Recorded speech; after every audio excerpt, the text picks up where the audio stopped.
కాపు ఉద్యమ నేత ముద్రగడ పద్మనాభానికి ఎంతో పేరుంది. ఆయన గతంలో అనేక సార్లు ఎమ్మెల్యేగా గెలిచారు, ఎంపీగా చేశారు, మంత్రిగా కూడా పనిచేశారు. కానీ ముద్రగడ పేరు వింటే కాపు పోరాట నేత అనే అందరికీ గుర్తుకు వస్తుంది. అందులో ఒక సామాజిక వర్గం కోసం తపన పడిన వారు ఈ తరంలో ఎవరూ కనిపించరు.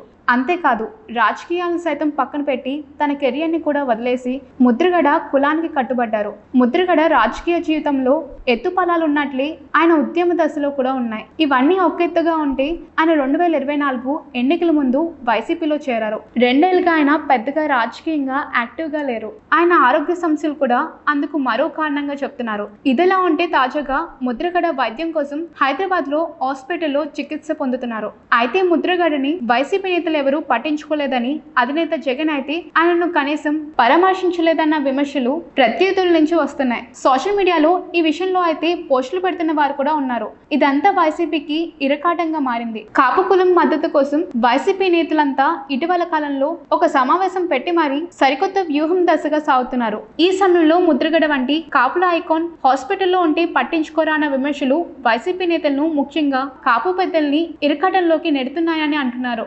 ఈ క్రమంలో వైసీపీ ఎమ్మెల్సీ సీనియర్ నేత తోట త్రిమూర్తులు అయితే మీడియా సమావేశంలో మాట్లాడుతూ ముద్రగడని పట్టించుకోవడం లేదని వైసీపీ నేతలను టార్గెట్ చేస్తూ ఈ విషయంలో ఒక సెక్షన్ ఆఫ్ మీడియా దుష్ప్రచారం చేస్తుందని అన్నారు.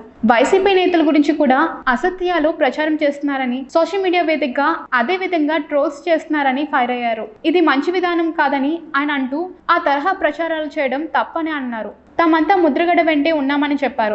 ఆయన ఆరోగ్య విషయంలో తాము కూడా ఫుల్ అలర్ట్ గా ఉన్నామని, ఎప్పటికప్పుడు అన్ని తెలుసుకుంటున్నామని చెప్పారు. తాము పరామర్శకు వెళ్లాలనుకుంటే అక్కడ హాస్పిటల్లో వైద్యానికి ఇబ్బంది అవుతుందని, కుటుంబ సభ్యుల కోరిక మేరకు ఉండిపోయామని తోట త్రిమూర్తులు వివరణించారు. ఇక జగన్ కూడా ఎప్పటికప్పుడు పరిస్థితిని మానిటర్ చేస్తున్నారని, ఈ విషయాన్ని అందరూ తెలుసుకోవాలని అన్నారు.